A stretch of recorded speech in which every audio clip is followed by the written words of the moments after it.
Okay, let's begin. We're going to continue with our series on training neural networks. And today I'm going to do something odd. I'm going to come out to the back so I can speak more to the students at the back. And the nice thing is with a laser pointer, when you're out back, the pointer is much fatter, right? Anyway, so here's where we were.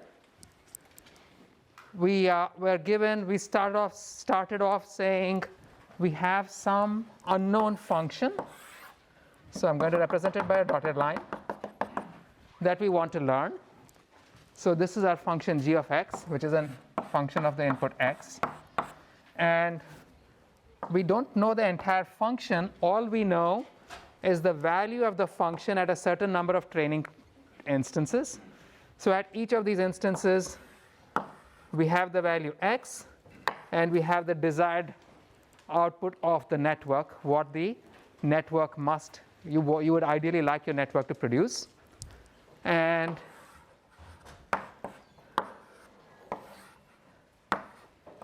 then given any current configuration of the network, the configuration of the network is going to give you some other function, which is f of x semicolon w. I use the semicolon to separate the argument of the function from the parameters of the function. And what we would like to do is to minimize. Is there a colored chalk? I always keep looking. This, I guess not. So what we would like to do is to minimize this error, right? From here to here. And so we defined a divergence function that quantifies this length, and we compute the average divergence over the entire training data. That's our loss. X is given to you, D is given to you, the current output of the network that is given to you. The only thing that you can manipulate to reduce this error is the weights. And so we're going to minimize this loss with respect to the weights of the network. So that's where we left off. Now, first, some notation. So this figure explains the notation over here. This is the standard notation I'm going to use. We'll repeat that again later. If I have some layer, say L, and some other layer L plus 1, these are the L plus 1th layer and the L plus 1th layer, then I'm going to represent all terms with respect to a specific layer by using a superscript. So for example, if I have W superscript L plus 1, this refers to a weight into some neuron that goes into the L plus 1th layer. This is going to be the standard notation. Anytime I'm using a scalar representation of this kind, if I change the notation, I will let you know. It will happen. I keep switching notations, right? Second, if I have the weight between, say, the ith neuron over here and the jth neuron, the ith neuron in the Lth layer and the jth neuron in the L plus 1th layer, so this weight I'm going to represent as W subscript ij. So it's starting from the ith neuron, going to the jth neuron, right? And it's going to the L plus 1th layer. So this is the notation I'm going to be using, right? Secondly, within any layer, you have a neuron, and a neuron has different things that you compute, right? So we'll see that again in the slides, but if you look at any individual neuron, how did the neuron operate? So do you mind shutting your laptop? Yeah. So, and putting out your name tag instead. So what is your name? Dong? Yes, okay, Dong. When I spoke of an individual neuron, what were the operations that happened within the neuron?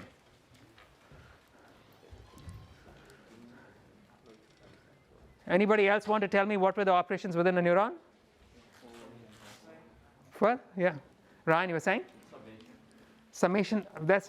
It wasn't merely a summation, right? There were two separate distinct operations. What were the two distinct operations? Alex? It takes an affine function of the input. So every neuron has this thing. You got some affine combination of the inputs, and then subsequently you apply an activation function to it. Correct? This is what we were doing. So how does that influence us over here? Here's how it's going to influence us. Every one of these neurons is going to have, if I look into this neuron has this behavior. I'm going to have the L plus 1th layer neurons are going to receive inputs from the Lth layer. And the first thing they compute is an affine value, which is an affine function of their inputs. And the next thing they do is they compute some activation function on the affine values, right? So again, this is just to clarify notation. I'm going to represent these affine values by the symbol Z, and the final output that you get after applying the activation by the symbol Y. Everybody clear? Okay. Furthermore, if I'm referring to the affine value for, say, the jth neuron over here in the L plus 1th layer, I'm going to say Z subscript J, which is the affine value for the jth neuron, and the superscript is going to be L plus 1. Clear to everybody? Right? Same thing, if I'm looking at this output for the jth neuron, it's going to be Y subscript J superscript L plus 1. This represents that it means that it is the output of the L plus 1th neuron, the jth neuron in the L plus 1th layer. Clear to everybody? Right, okay. So again, each neuron will have a bias. If I explicitly represent the bias as opposed to simply having an extra input of 1, I will represent the bias by B subscript J superscript K, which means that this is the bias going into the jth neuron of the kth layer. Right? So gradient descent, this is how we did it. You had your loss. You're trying to minimize this loss with respect to some weights. So you would initialize the weights, and then at each iteration you would find the gradient of the divergence, the error that the loss that the network is making, which is basically the average of all of these lengths, right? And you would minimize and compute the gradient of this divergence with respect to the weights. And then you take a step against the gradient and keep repeating this until the loss doesn't converge anymore. And then again, we explained why this is probably a better criterion than simply measuring the derivative. Anybody remember why? So maybe you can tell me. Why, Tiania, why did we think that this was a better criterion than just checking if the divergence was small? If the derivative was small.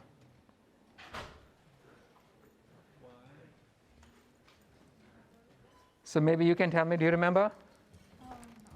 You don't? Does anybody remember why this is a better criterion? Yes? So the derivative cannot be found let's say the model is very big. The derivative cannot be found. No, we made an explicit yes. Sometimes the derivative isn't low or isn't zero. We saw that for the Kullback-Leibler divergence, the derivative with respect to the output, to the input may not be 0 when at the minimum, right? Checking for the derivative is probably not the wisest thing you can do. Checking if your divergence continues to decrease is the sensible thing to be doing, which is why we were using this criterion. If you remember this, raise your hands. I just want to see this. Right? Okay. So here is the, if I want to dig into it, I'd be initializing all the weights and biases of my network. And then if I look at what's happening with the individual weights and biases, what I'm doing is computing the derivative of the loss with respect to the individual parameter that I'm trying to estimate and taking a step against it. This is your gradient descent. And so the real problem over here is, how do I compute this guy? If I know how to compute this guy, initialization is easy, right? Then I can train the network. And now let's take a look into what this derivative looks like. This is your loss. The loss is the average divergence over your training set, which again is the average of all of these lengths, right? So you want to take the derivative of this loss with respect to the parameters. This is a summation. This is an average. So it's going to be the average of the derivatives of the divergence for the individual training instances. So you're going to be asking yourself, what is the derivative of this length with respect to the parameters? What is the derivative of this length? My hand shakes too much, but you get the idea, right? With respect to the parameters and so on. And the average of all of those is the derivative of the overall loss with respect to your parameters, which means that this term is what we need to compute. We've got to figure out how to compute this guy. And today's class is going to be all about how you compute this term. So some basic rules of calculus. We saw this again. We saw this in the last class already. The derivative for a scalar function of a scalar variable was, how did we define it? Yiming. If I have a scalar function of a scalar variable, so I have y equals f of x, then how did we define the derivative of this function? Anybody remember? Benjamin? How did we define it? Yes, Yuan. So we basically said this derivative is the multiplicative term that multiplies a small increment in the input to give you the corresponding increment in the output. How many of you remember this? Raise your hands. Right? I know you were falling asleep yesterday. So now this guy, when I have a function of many variables, we made a similar statement. What was that? Roshan. Alpha 1, alpha 2, dot, dot, dot, for however many. But again, in terms of the math, how did that work out? It was the same rule, was it not? Yeah. So it did, even there, we basically said that I'm going to write this. So derivative was the term that multiplied your delta x to give you the corresponding delta y.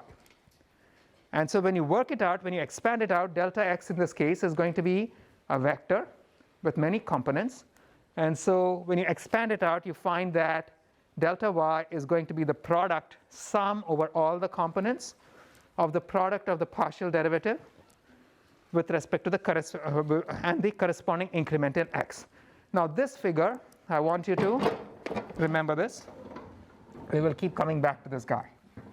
We had a y, and if y is a function of many variables, then I'm going to say y is a function of x1, x2, x3 to my final xn.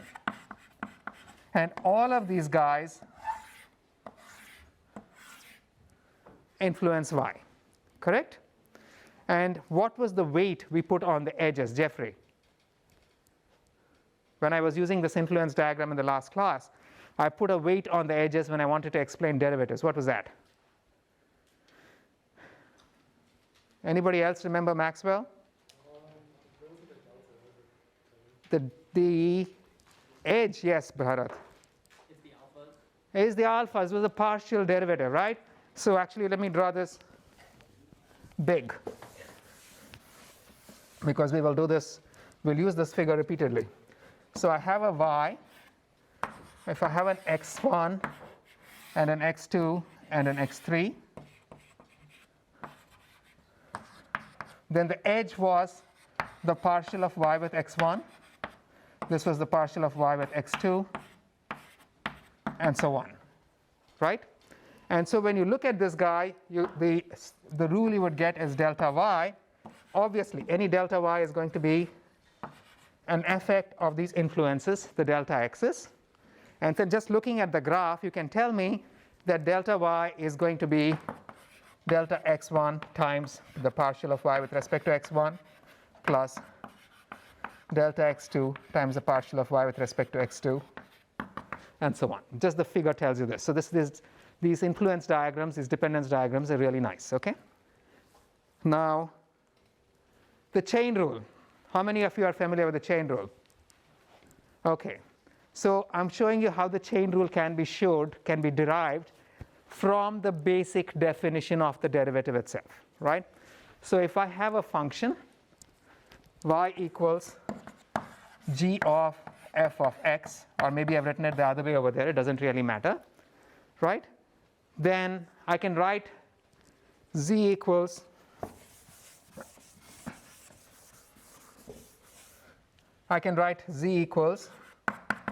f of x over here. The notation here is different from the notation there, so follow what's on my slides, right, on the board. And then I can write y equals g of z, correct? Now in terms of the derivative rules, what is the Bharat, what would the formula be here if I wanted to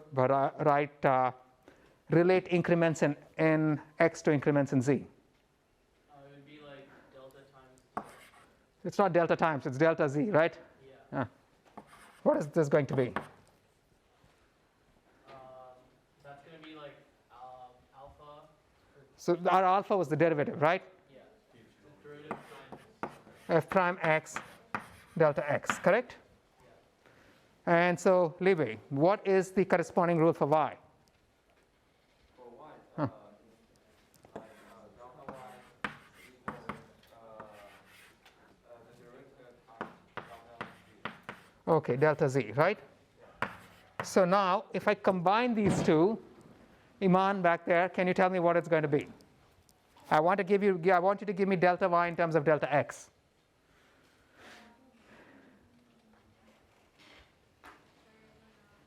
So I have delta y in terms of delta z, correct? I have delta z in terms of delta x. So how do I combine the two?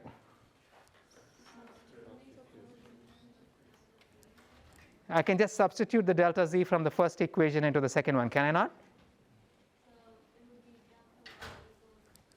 Delta y equals, it's going to be g prime of z times f prime of x delta x, correct? So what is the derivative of y with respect to x? Someone at the back want to answer? What would it be? Yes? It will be the g z times f. It's g prime of z times f prime of x. Does everybody remember this from your high school, calculus or your? So it comes out very trivially, does it not? Now here is the beauty of this diagram over here.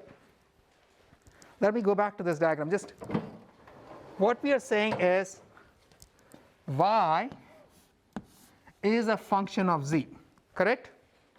And z is a function of x. So any increment in x is going to increment z, correct? So delta x is going to cause a delta z, which is going to cause a delta y. What is the weight of this edge if I'm speaking of derivatives? Can you tell me again, Maxwell? This is going to be the derivative, right? Partial of or dz over dx, correct? Of this edge. Yeah?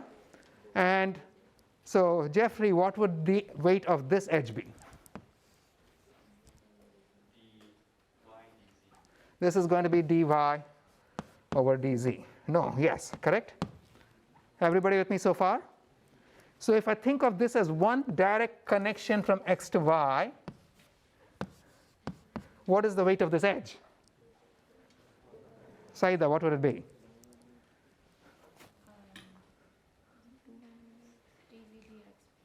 Plus, it's multiplicative throughout, correct? It's going to be dz over dx times dy over dz. So you can see how this figure actually tells me how things work out. Everybody see how this figure, right? It's beautiful. I like these figures. When you begin drawing pictures, things begin to make sense. And we'll use that a whole lot more. Now, this is a much more hideous looking slide, but I'm not going to spend any time explaining the slide. Let's go back to the figures, right? Suppose I have a function f, which is y equals a function of x, which is in turn a function of many different functions of x.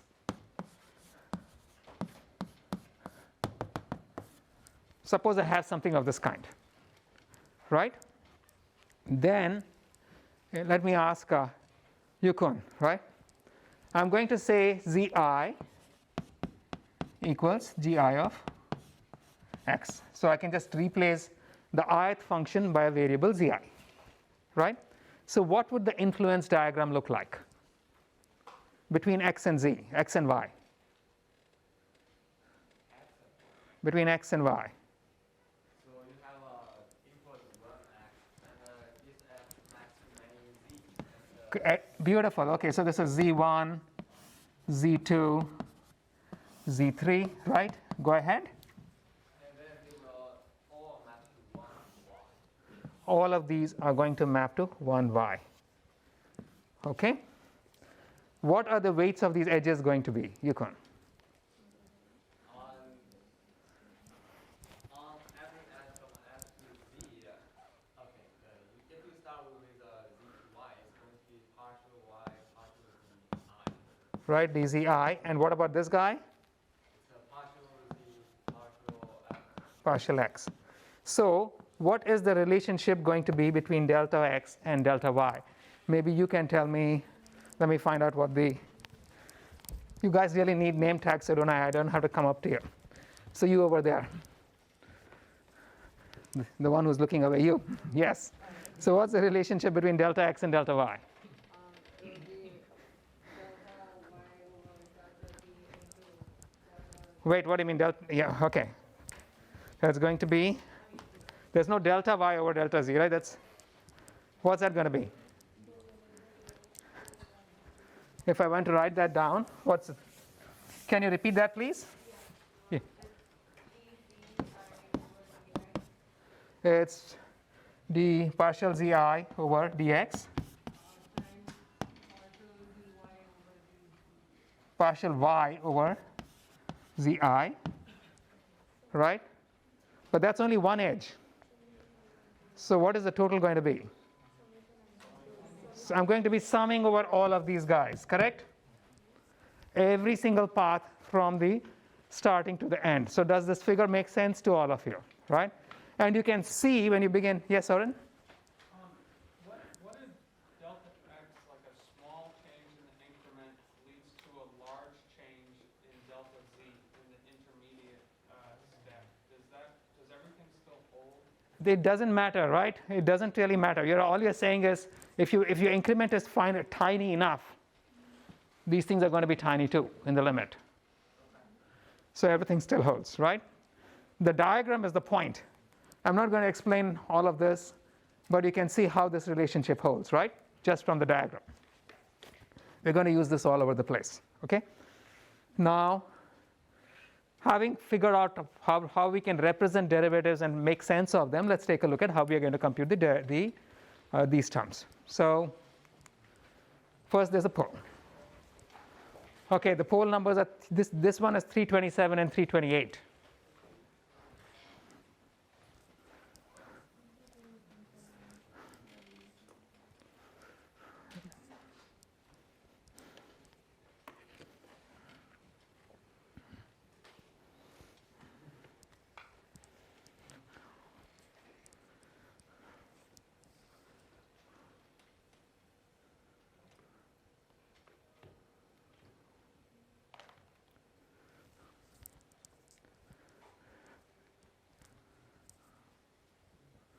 I need to improve my handwriting. It looks like like chicken scrawl on the board. Okay, 10 seconds, guys.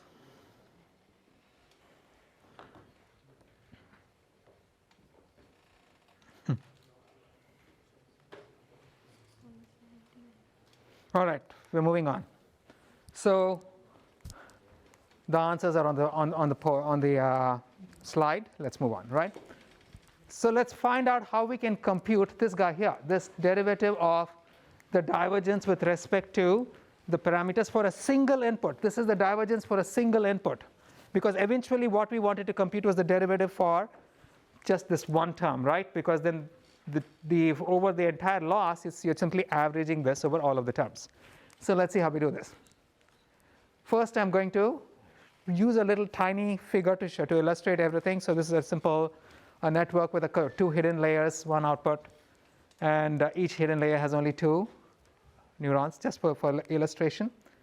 Now if I want to include the bias, the easy thing for me to do is to peg an extra node in each layer to the value 1, so that now I can just write it as in terms of weights, just for convenience.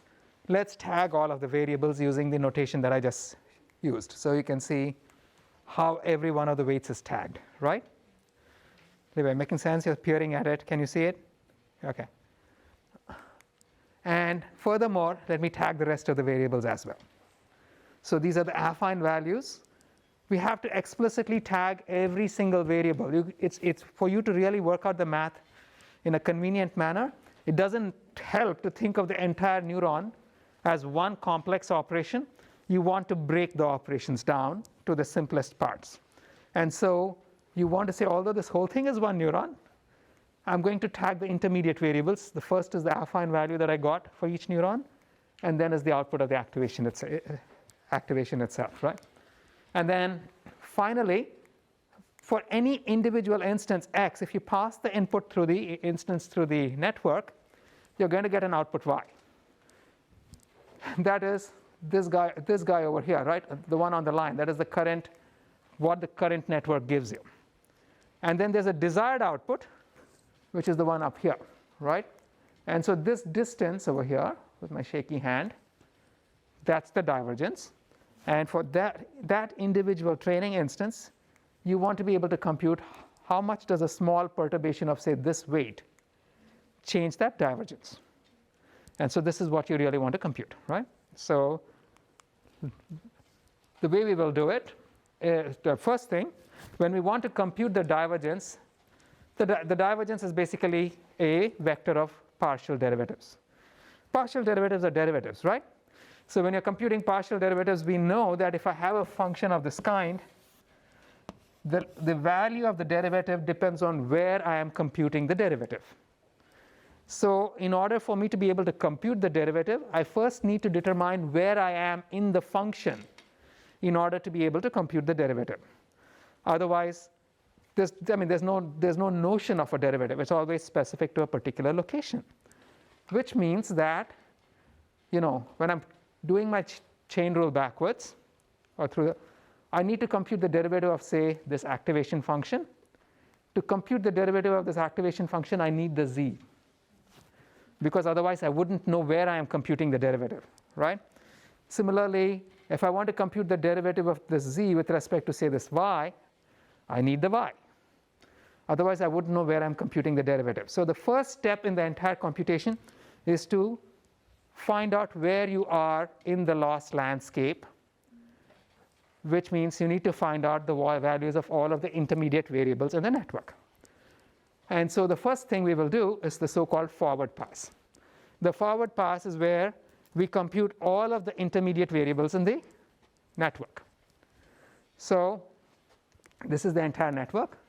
My figure keeps changing. Now I have more than 2 neurons. Anyway, and in the first stage of computing this derivative, we will compute all the intermediate variables. So let's see how we can do this. For notation's sake, again, remember y represents the output of a layer, right?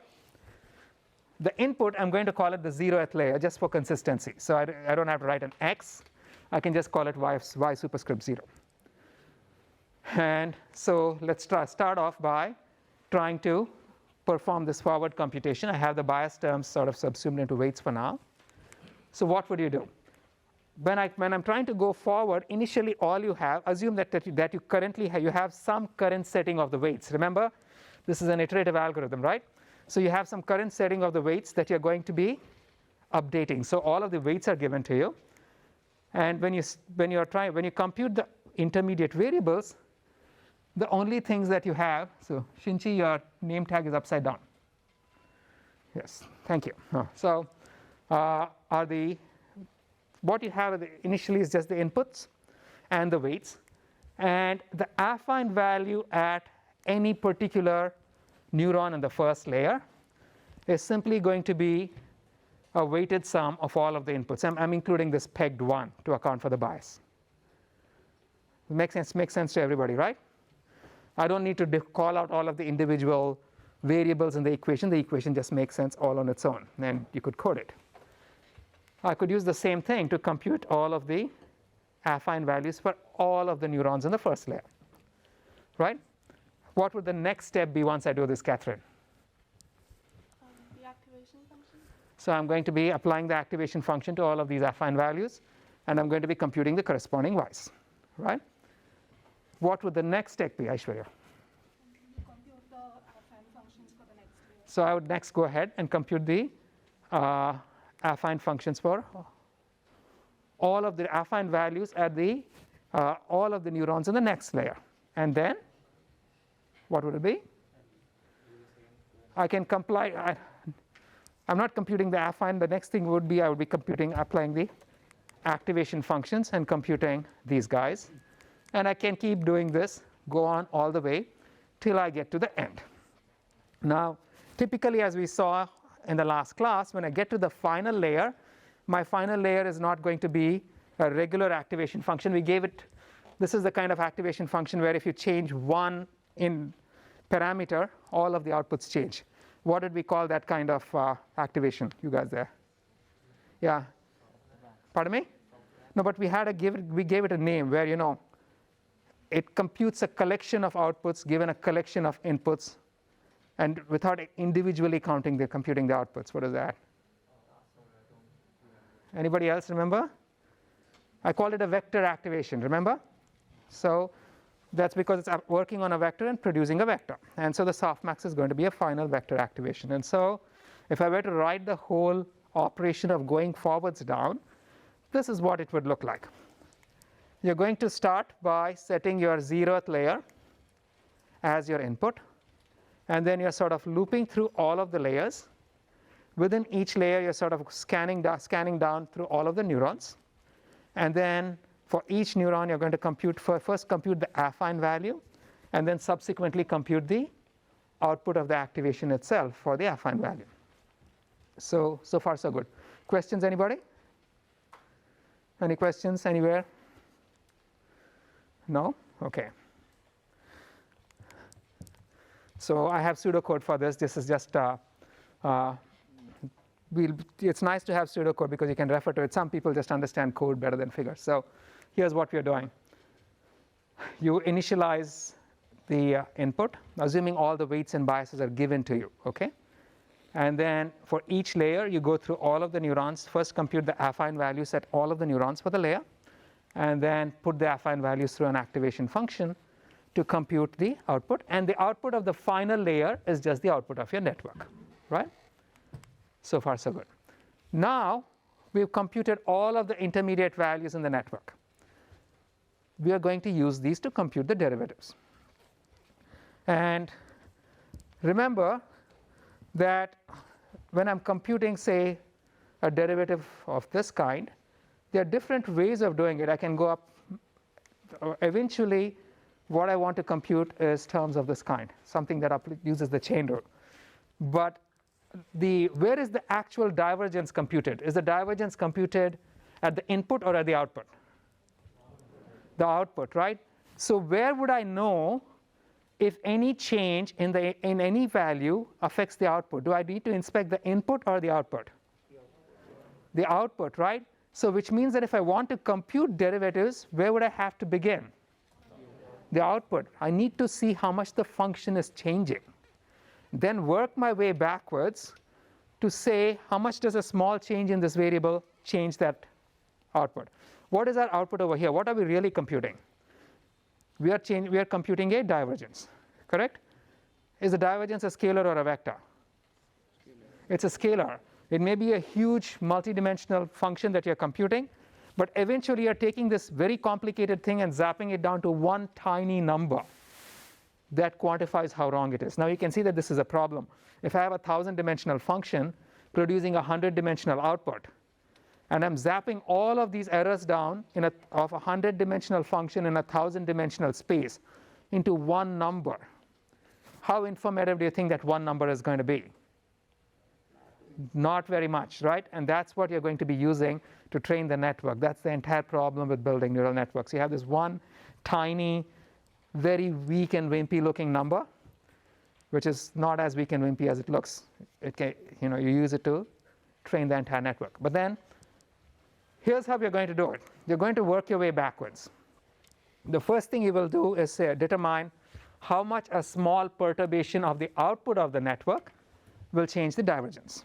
So you take a step back and compute the derivatives of the divergence with respect to all of the outputs of the network. Then you take another step back and say, how much does a small change of these z values change the y's? And then you can chain them on and say, okay, so how much does a small change of the z values change the divergence? Then you can take a step further back and say, how much does a small change of these weights change the z values? And chain them all the way down to say, how much does a small change of these weights change the divergence? And then you take a step further back, and similarly now you compute the derivatives of the divergence for each of these y's.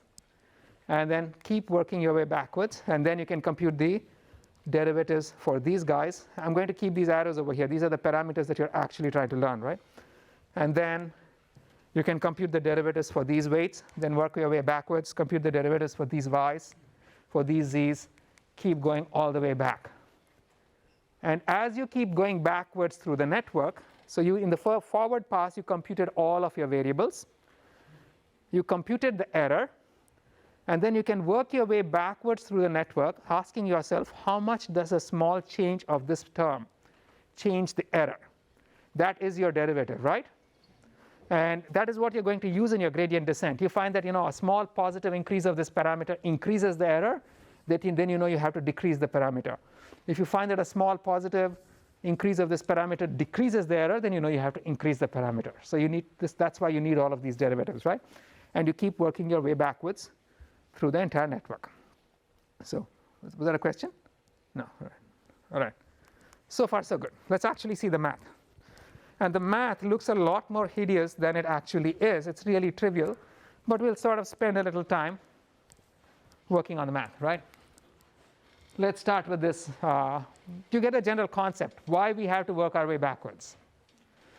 There's a logic to it that you're always computing how much does a change of a parameter change the error, and the error is computed at the end of the network, right?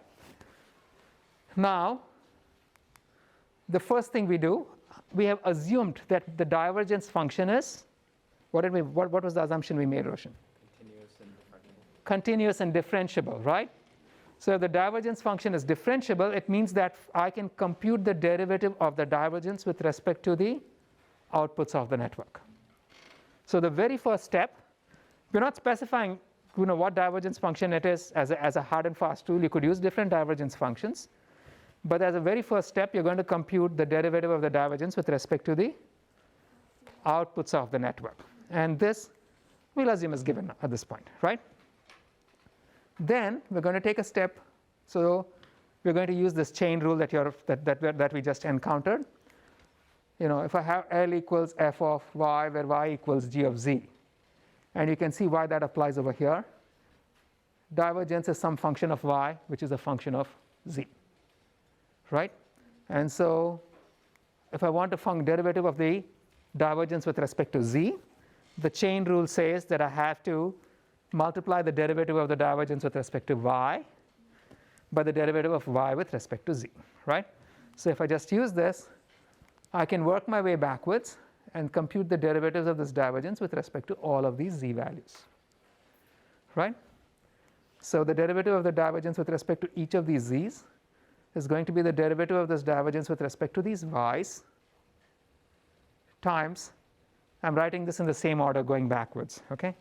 The derivative of these y's with respect to these z's.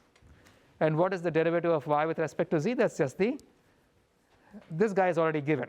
You're assuming that in the first step far backward, you've computed the derivative of the divergence with respect to the output of the network.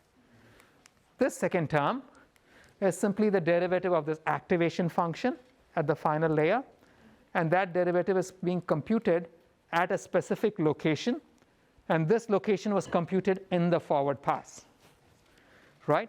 So which means that you can actually compute this term, and now you have the derivatives out here.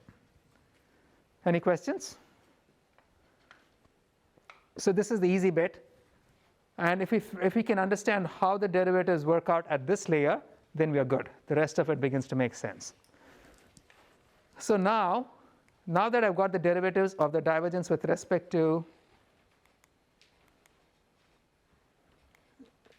z, what would the next thing I compute be? EGR, can you tell me? What would the next thing be?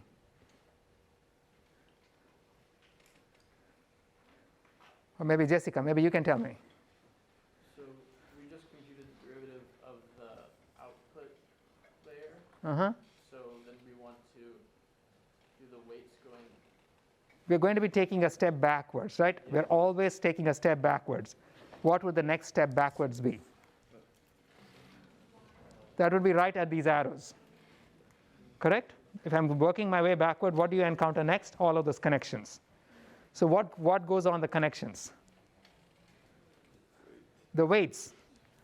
So the next thing that you would compute going back is going to be the derivative with respect to the weights. So now again, applying the chain rule, if I have, actually let me keep this figure. Applying the chain rule, I have the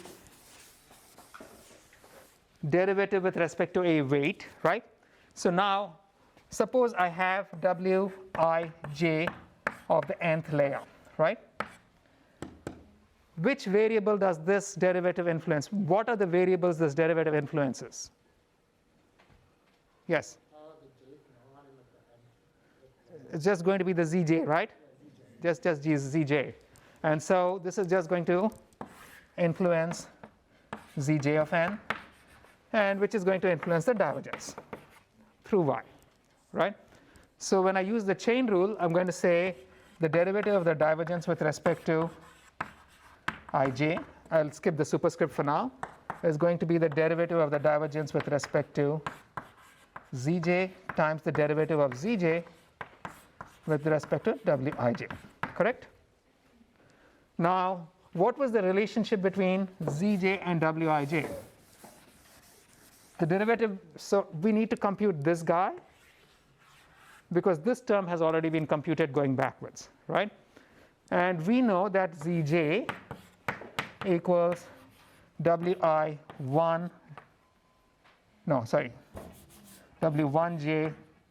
y1 from the previous layer, right?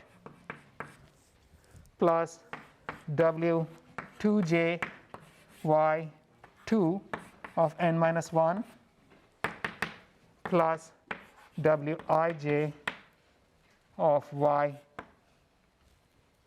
I n minus 1 and so on. Is this equation making sense to you guys?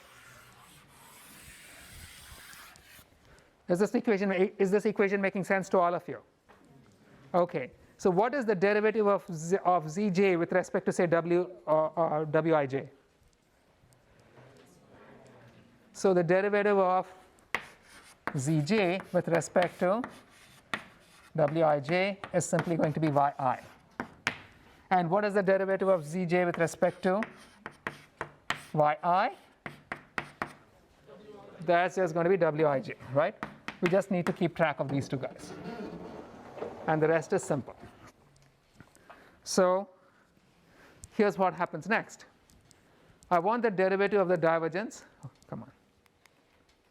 With respect to this, say this weight, wij, that is simply going to be the derivative of the divergence with respect to z times the derivative of z with respect to wij. And we know that the derivative of z with respect to wij, so this guy has already been computed. And this term, we know from the equation that we just wrote, is simply yi, which is the y value at the input to the connection whose weights, whose weights derivatives we are computing, right? And so I can just replace that. And it has already been computed in the forward pass. I can replace that in this equation, and you can see that the derivative of the divergence with respect to the weight wij is going to be the y value at the input, so yi, times the derivative at the output, d div over dzj. Right? When you work the formula out, it comes out to be very simple. Right? Now, there's something, so I can use this to compute the derivatives for all of these weights, including the bias, because I can think of the 0th term as this pegged value 1, the y is 1, right? So it's easy. Now, what is the next thing you would compute over here? Anyone want to tell me? Baron, what is the next term you'd compute? Yeah.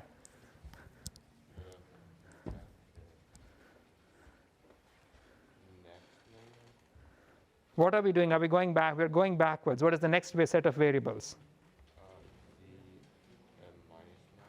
It's going to be z or anybody else want to tell me what is the next variable for which we'd compute the derivatives? Yes.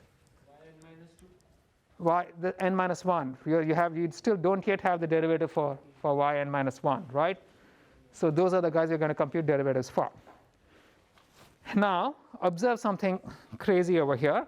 This is where things get a little complex, not very, but if I take any particular yi,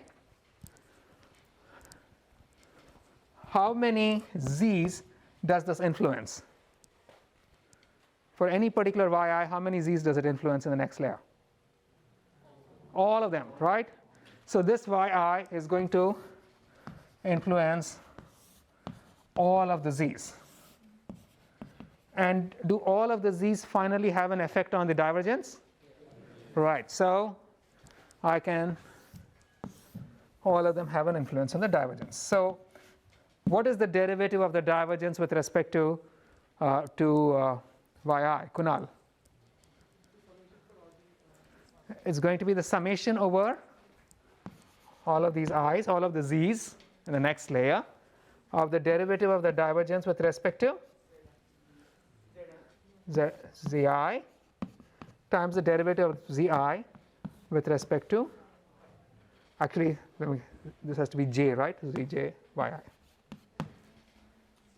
This makes sense to everybody when you're actually doing the pictures.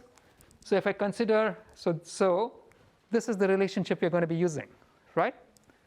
And so when I consider any one yi, you can see through the black lines these series of influences that it has on the divergence, right? And so when you actually write out the derivative of the divergence with respect to each of these yi's, that's going to be a summation over all of these z values of the derivative of the divergence with respect to the z times the derivative of the divergence with respect to y. This clear to everybody? Raise your hands if it's clear. Right, okay. So this first term has already been computed. What is the second term?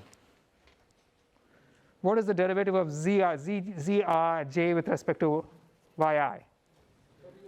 That's just wij, correct? It is the weight from this guy to this guy. It's easy, right?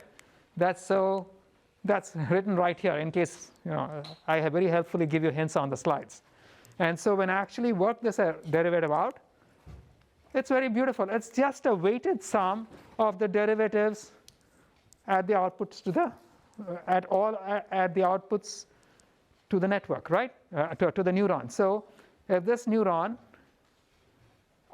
connects to all of these neurons in the next layer, then the derivative of the divergence with respect to the output of this neuron is simply going to be the weighted sum of the derivatives out here going back, where the weights are just the weights of these connections.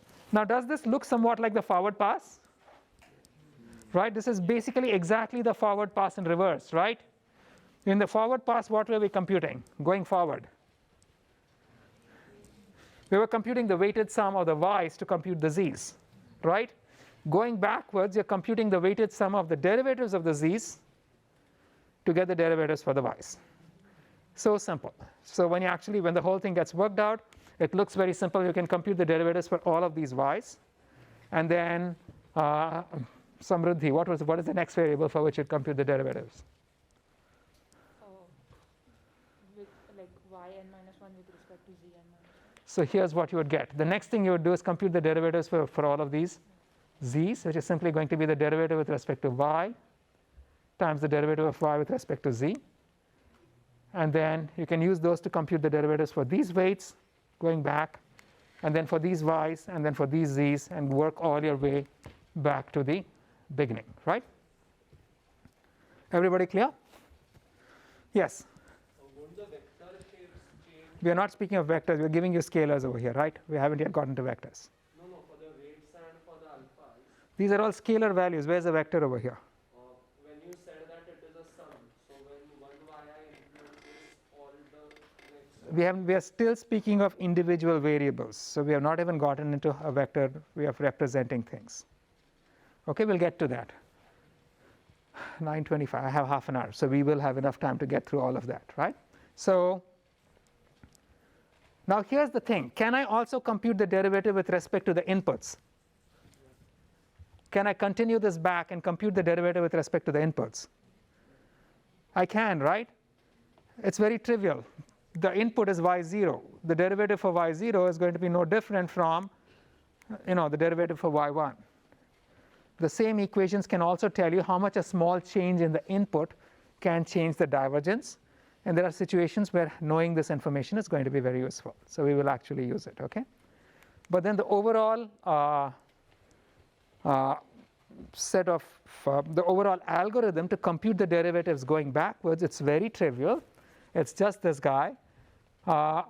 You're going to, I'm assuming that the forward pass is done. Now we are doing the backward pass. And so initially you're going to compute the derivative of the divergence with respect to these y's. Then you're going to compute the derivatives with respect to these z's. And then you keep stepping backwards. The derivative with respect to the y's is simply going to be a weighted sum of the derivative with respect to the z's.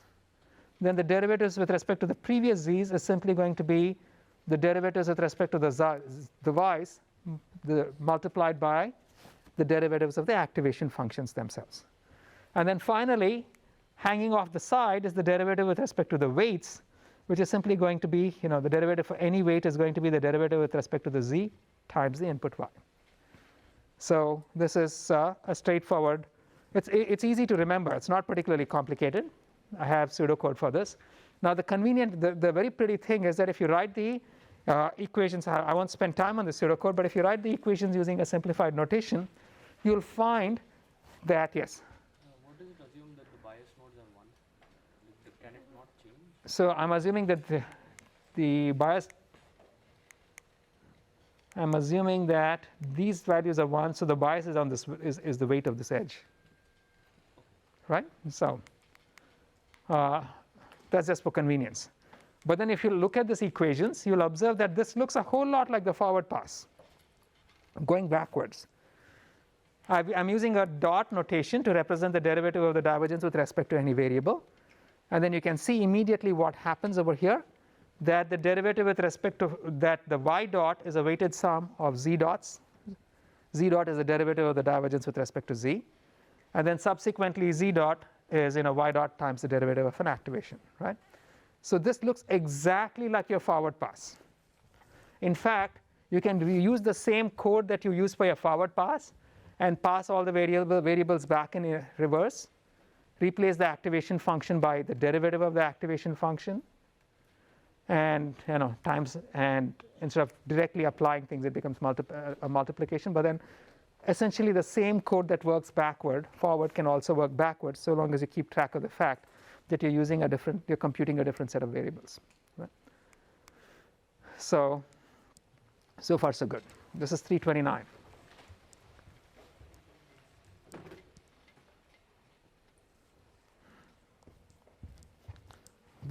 It's 329, not 328, please.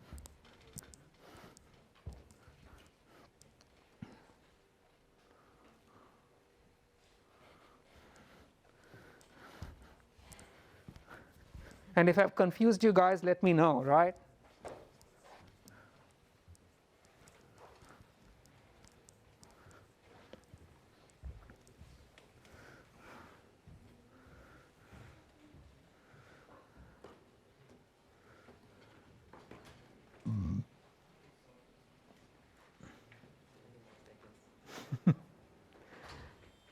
10 seconds, guys.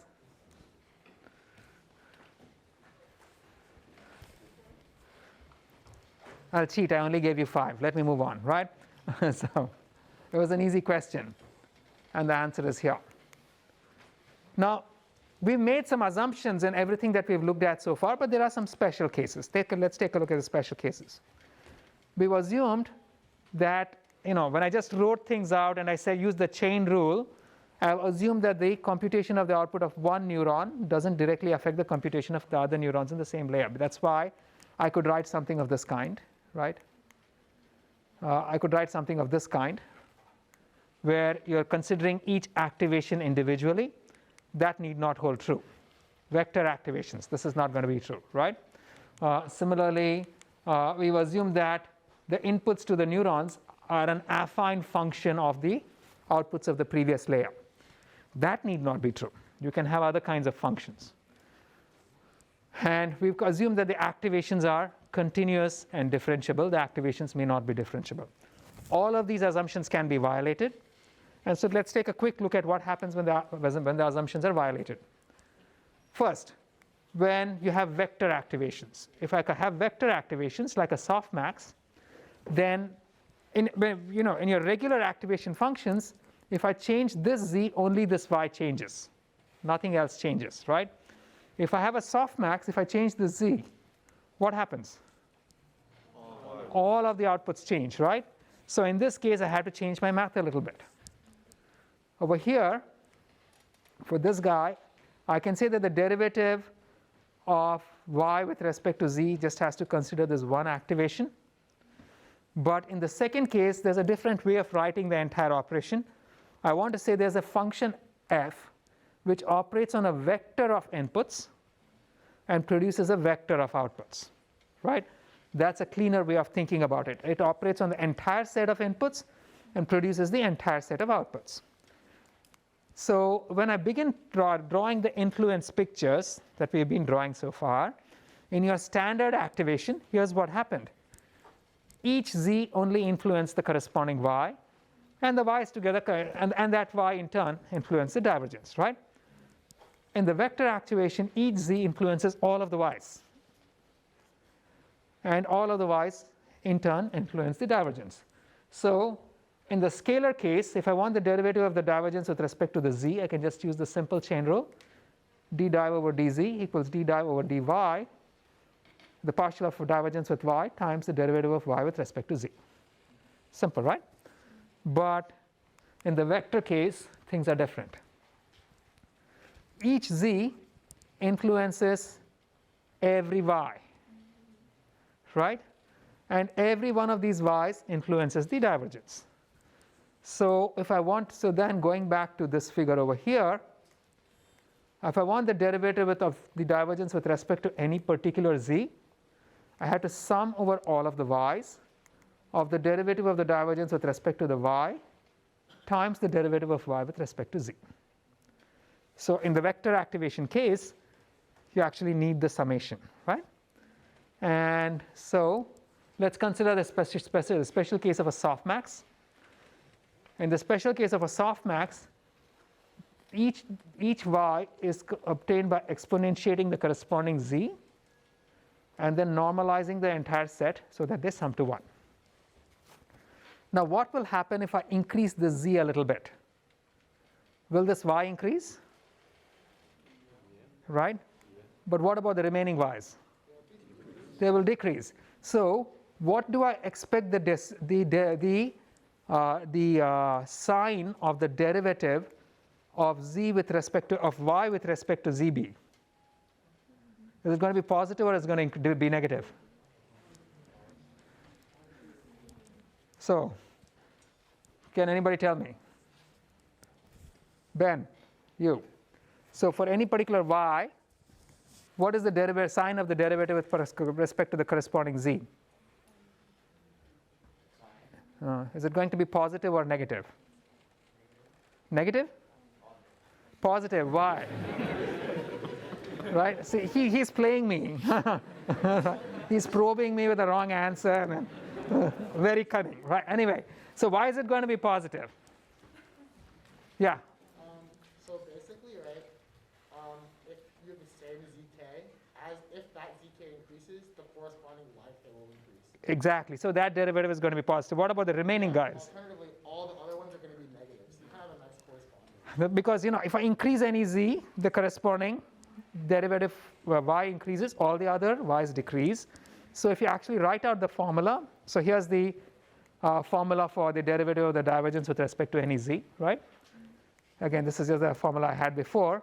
But then if you look at the derivative of any y with respect to z, you're going to see that if it's in the same line, you get this equation, y times 1 minus y. I won't derive it. The derivation is really trivial.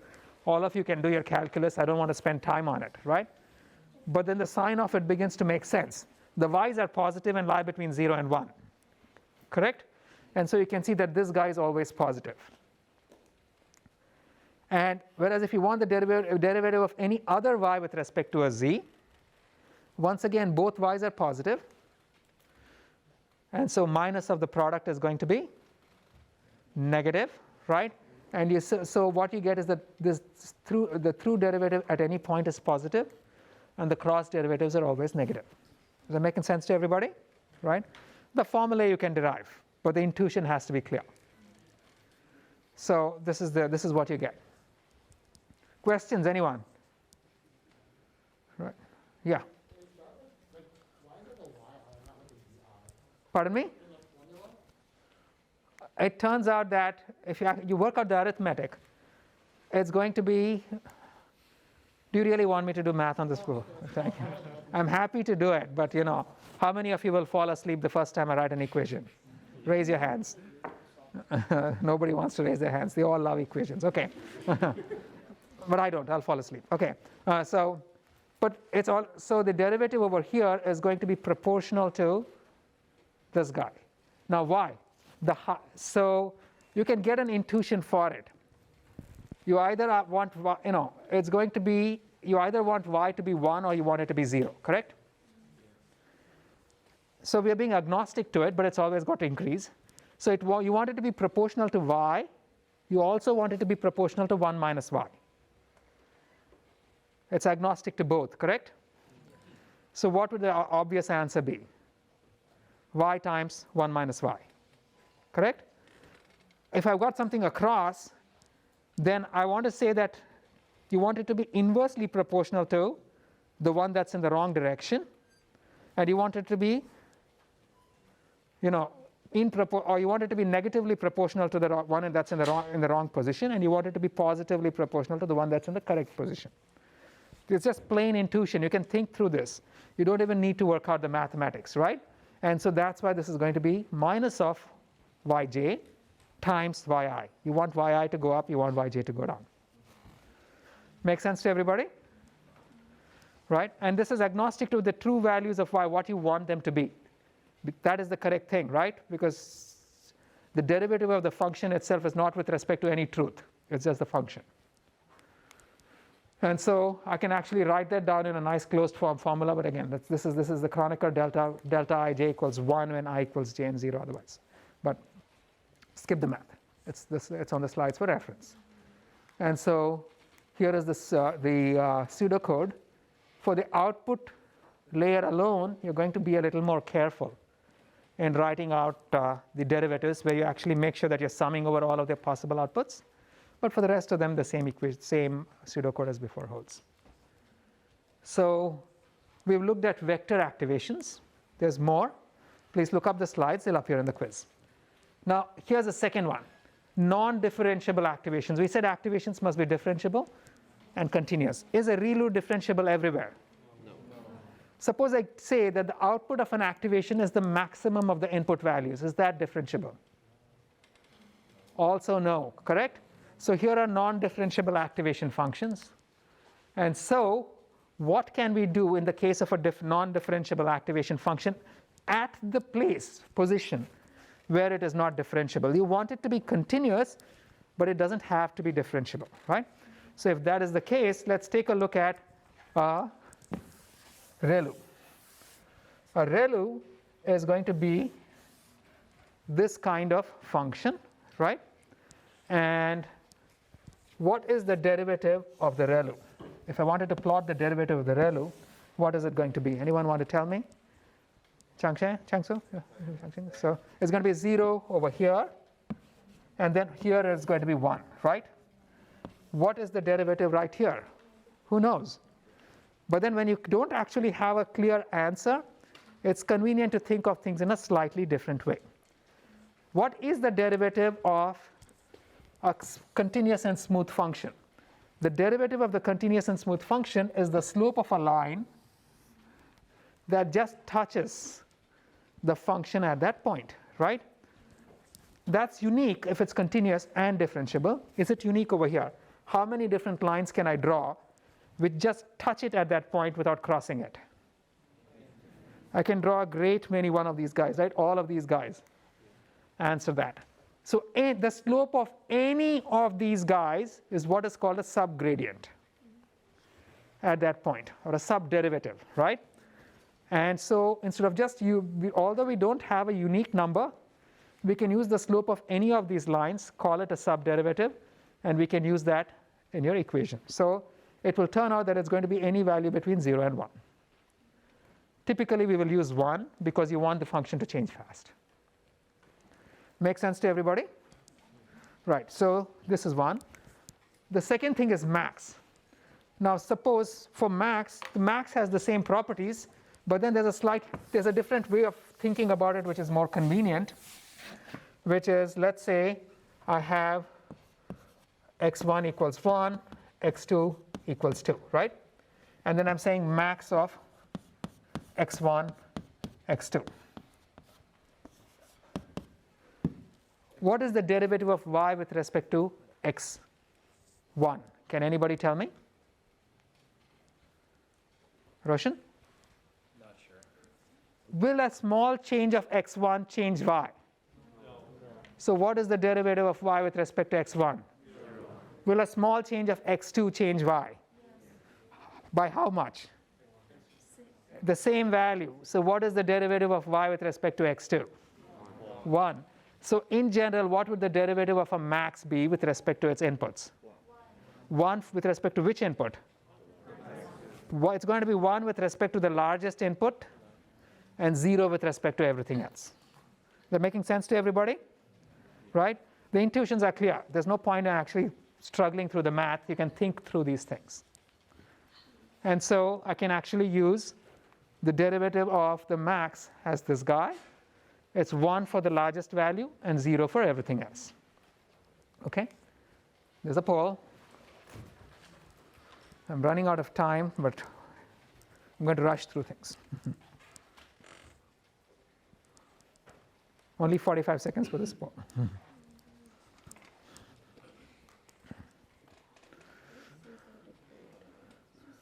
That number is wrong. You've got to look at 330, please.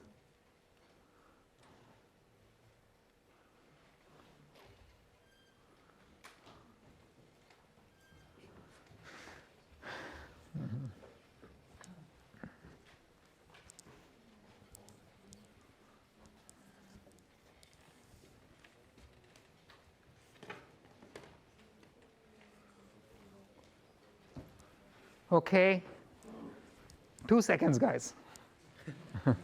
We're done, right? So you can check out the answers. They're right. Now, so here's the backward pass recap that we saw so far. That for the output layer, you'd actually use the vector activation rule. Yeah, what's the question? So what if there are two maximum numbers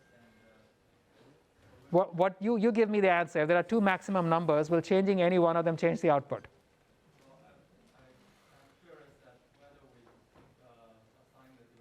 No, just give me the intuition. Suppose I have this guy, right? x1 equals 2, x1 equals 1, x2 equals 2, x3 equals 2. Y equals max x1, x2, x3, right? Now here is my question. Will changing x1 change y? Will changing x2 change y? Will changing x3 change y? What are the derivatives? But if you change it to a larger y, like any of them, x2 is changed to 3 or x3 changed to 3, then it will affect y. So if I'm speaking, but he's asking, but when both of them are the same, right? If I have multiple of these guys which have the same value, perturbing any one of them is going to change the output, is it not? Make sense? Right. So you just have to think about it. Don't worry about the math. The logic is very straightforward. So the output is all 0? In this case, no. x1 is going to be 0, x2 and x3 will be 1, right? Yes. Because changing any of those guys is going to change the output. Is that clear to everybody? It's just the logic. It's just math. Math is logic eventually. You can work your way through this. Right? Yeah, Shreya?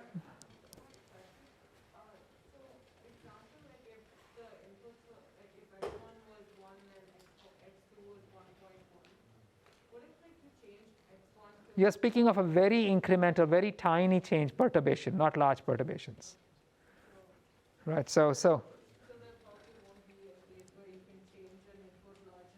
no, so we're speaking of infinitesimal corrections. So. Any other questions? Yes. In this case, the x1, x2, and s3, the values are fixed. So if they're not fixed. It's a function. You're computing the derivative at one position. Oh, one position. Yeah, I know. Right. It's not a fixed thing, right? So if I were to plot a max function, what is the max function going to look like once I find my chalk? These chalks walk. Okay. So suppose I wanted to plot max of x1, x2. What is it going to look like? I have x1, I have x2, and what will the max look like? It's a function. It has a value everywhere, right? So I can draw a 45-degree line, and it's going to be a folded sheet of paper where it follows x2 on one side and x1 on the other side, right? And at any given position, you can compute the derivative. Make sense? Yeah, that's all it is. So are we ready to move on? I may actually go over a few minutes. I hope you guys can spare me the time, right? Because this is the most important part of the lecture, and that's why I kept it to the end when I can drag you beyond the end of the class, right? So here's the overall approach. There's a forward pass each instance through the net, store all intermediate outputs for all computation, then sweep backwards through the net, and iteratively compute all derivatives with respect to the weights, and then just use the gradient descent rule, right? So when you go perform training, you have a forward pass for each training instance. You pass it through the network. Then for each training instance, you compute the derivative of the divergence with respect to all the parameters, compute the average of these derivatives, and then update your network, right? So nothing complicated. This is what Viraj was referring to earlier. You never write this code, because if you wrote this code, which is what we did back when I was a very naive grad student many years ago, then you'd start training on 4 training samples, and you'd come back next week to find your core dump. So it's not going to work. You want to work using vector math. And so I can restate everything in terms of vectors. Consider one layer, right? If I consider one layer, I can put all of these y's into a vector. So now y subscript k, the subscript now represents the layer number, is going to be the set of the outputs of all of the neurons in the kth layer, right? And z subscript k is going to be the affine values at the input to the activations for all of the neurons in the kth layer, okay? And now, if I consider a single neuron in the kth layer, a single neuron in the kth layer, say the ith neuron, is going to get connections from all the neurons in the previous layer, correct?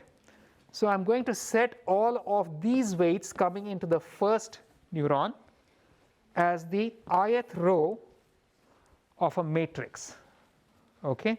This is what I will call my weights matrix. So each row corresponds to all the weights of the incoming connections to one of the neurons for the layer, okay? And now once I write, similarly if I want to make my bias separate, I can have a bias vector where I have one bias per neuron, right? And now when I write things like this, I can just write that zk is simply wk, which is the weight matrix here, times yk minus 1 plus b. And you can see why this works, right? If I look at this, the first element of wk, the ith element of wk times yk minus 1 is going to be multiplying the ith row by this vector, right? Which is going to be the first weight times the first element plus the second weight times the second element plus the third weight times the third element. So basically it's a now proper weighted sum of all of the inputs coming into the ith neuron, right? Is this making sense to you guys? Raise your hands. So can you shut your laptop, please? Yeah. Yeah. Question? Which one? This is a bias into this neuron.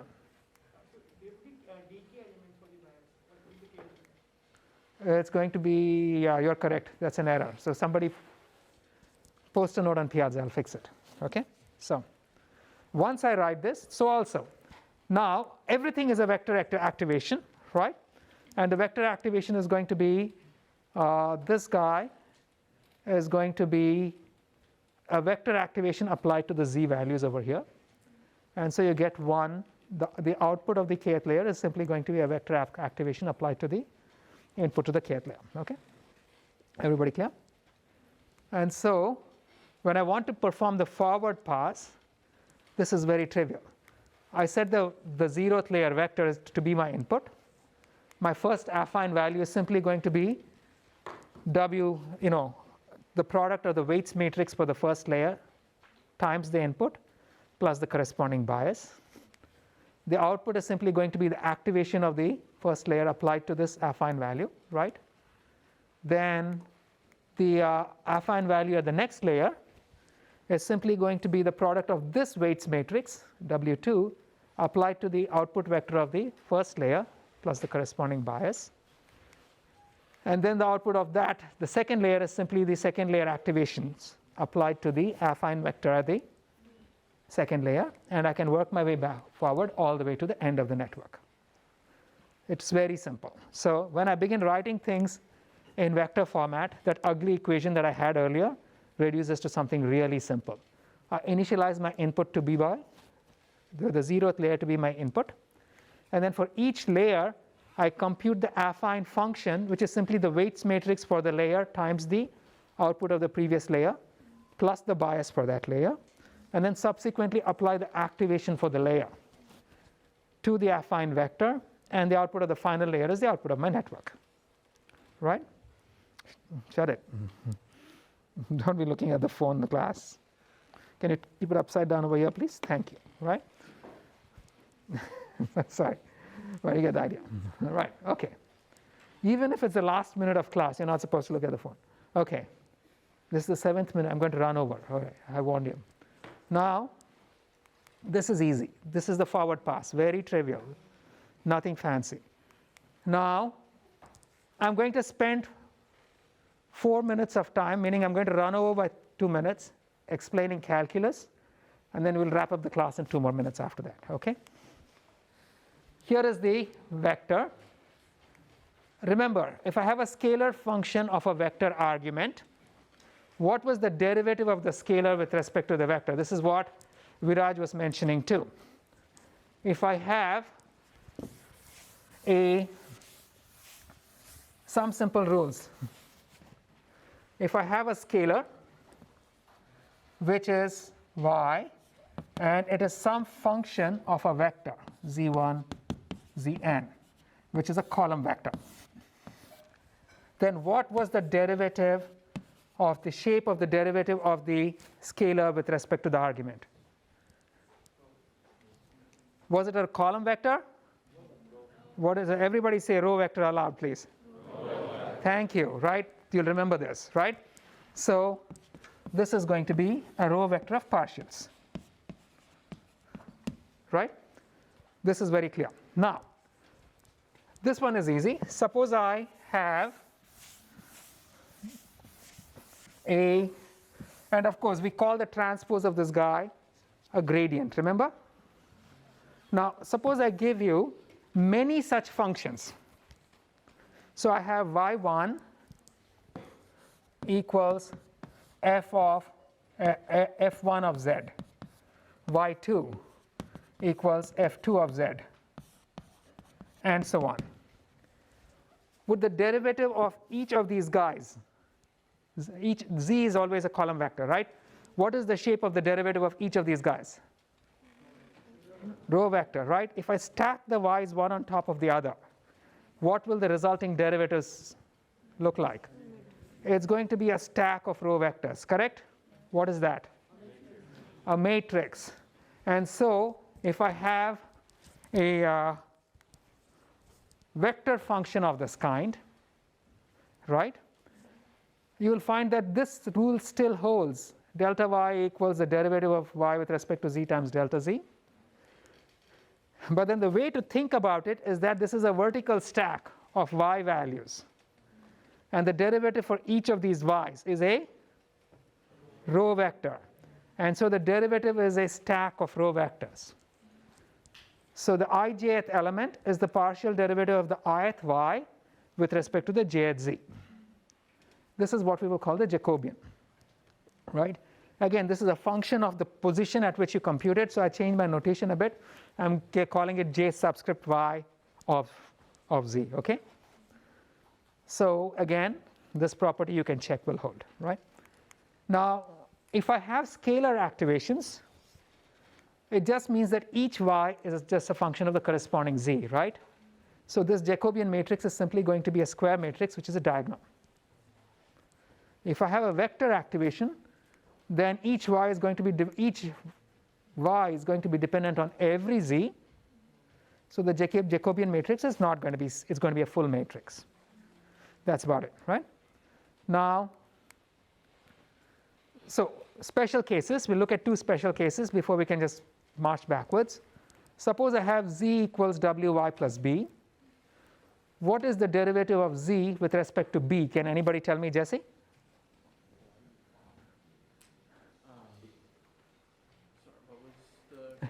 Z is this affine function wy plus b. What is the derivative of z with respect to b? It's an identity matrix. These are all vectors, correct? What will the derivative of z with respect to y be? You can see that z equals wy plus b, right? So if I only increment b, delta z is going to be delta b, correct? If I only increment y, delta z is going to be w times delta y, correct? Just inspecting it is going to tell you these. In other words, the derivative of z with respect to y is going to be the weights matrix, number one, okay? Number two, what is the derivative of z with respect to w? This ends up being tricky. You can't use the standard rules. But then here is what you will find out, that it's kind of complex. Let's not, instead of trying to work out the derivative of z with respect to y, let's do something else. It's, I'll skip this, take a look at the chain rule. All of these are derived on the slides. I'm not going to spend time on it. But here is what things look like. For any given layer, I've got y and I've got z. I can say z equals w times the previous y plus b, okay? So that if I have the divergence, the derivative of the divergence with respect to y is going to be the derivatives of the divergence with respect to z times the derivative of z with respect to y, okay? And so you're going to find that the derivative of the divergence with respect to y is going to be the derivative of the divergence with respect to z times wk. Note the order, okay? This is very important. This guy, y is a column vector, so this is a row vector, right? Derivative of the divergence with respect to z is also a row vector. W is a matrix. What is the product of a row vector and a matrix? Will it be a column vector? A row vector, right? Row vector. And so you can see that the shapes on both sides match. Can I change the order? Can I say w times this derivative? No, that math doesn't make any sense, right? And you can also see that if this is, say, 1 cross n, then this will be some 1 cross m times m cross n. So the math will work out, right? So this is the first rule.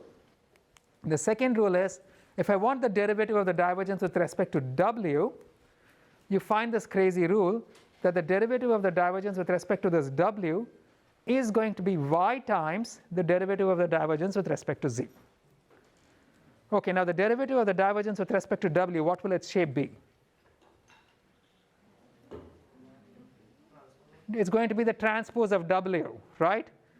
Because it's going to be the derivative of the divergence with respect to each of the columns of w.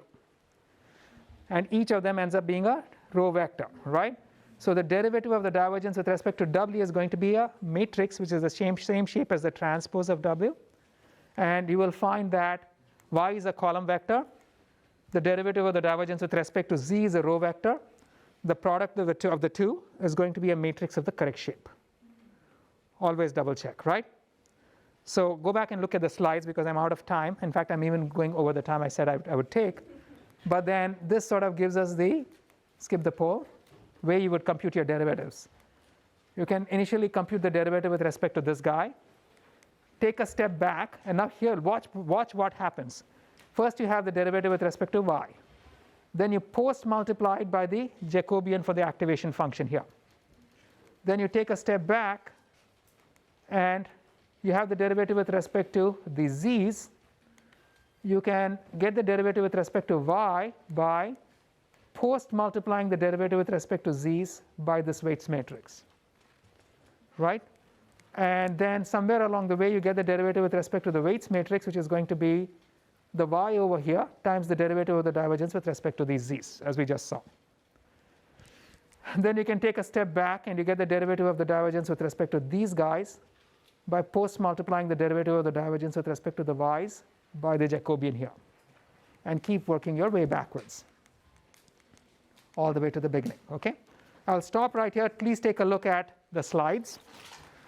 These last few minutes basically required a few more minutes of explanation. I'll go over this again in the first 5 or so minutes of class in the next class. But then look at the slides because I don't want to have to repeat myself fully in the next class. And then we'll take it from there. If you have any questions, post on Piazza.